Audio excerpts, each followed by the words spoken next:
I've got Alderman Brendan Reilly here. Thank you for joining us. Thanks for having me. The city has got somewhat of a reputation of being crime-ridden, especially in international media. Does that diminish tourism, and what more can we do about it? Perception in many cases is reality. And so I think it's incumbent upon us to really get our arms around visibility of police officers and making sure our commercial corridors feel safe and secure, or at least perceived to be, because I think that's half the battle. I've been working with the Chicago Police Department, the Fraternal Order of Police, and the Mayor's Office to try and put together a creative new program that would allow us to bring off-duty cops back onto the streets in uniform to provide supplemental layers of visibility and public safety work. And none of that at the taxpayer's expense, by utilizing nonprofits, philanthropists, frankly, special service areas and business improvement districts. We can use that money to hire back off-duty cops who would otherwise either be at home watching television or moonlighting on another private sector job.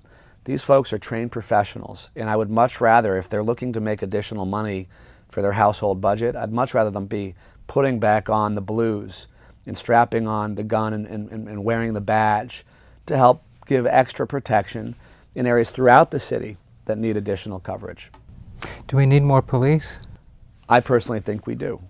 Again, though, we have a budget reality in the city of Chicago. In the next couple of years at least, we're not going to be in a financial position to go and hire the number of new police officers that a lot of people believe we need. One of the things you referred to is the city's need for austerity. One of the big bills coming is our pension liabilities. Right. I don't want to put you too much on the spot here, but how do we fix that? The truth of the matter is the pensions that have been negotiated to this point in time are not sustainable. That is not a realistic proposition. And I don't think anyone at the table, whether it's the city or the pensioners or the soon-to-be pensioners, no one wants to see that system become insolvent.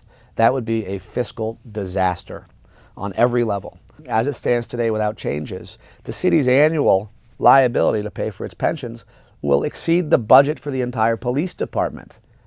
That can't happen. So we need Springfield first to act so that we can then get to the really hard, very, very painful work of restructuring our systems here in Chicago. What do we need to do to make Navy Pier more of a tourist destination? Navy Pier is really only a popular tourism draw about half of the year.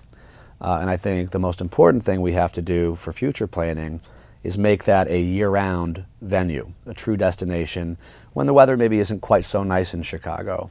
And so some of the components of the planning sessions include calling for a boutique hotel and more major cultural attractions on the pier, and raising the aesthetic and adding green space and more walkways and making it more of a pedestrian-friendly experience. Now, one of the proposals is to add gondolas to the city. There were lots of very exciting and sometimes aggressive suggestions. Aggressive? Yeah. Personally, I don't see a role for a gondola system running from the pier down the Chicago River.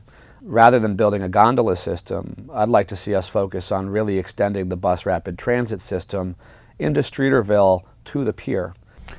Alderman, thank you for coming in. Thanks for having me.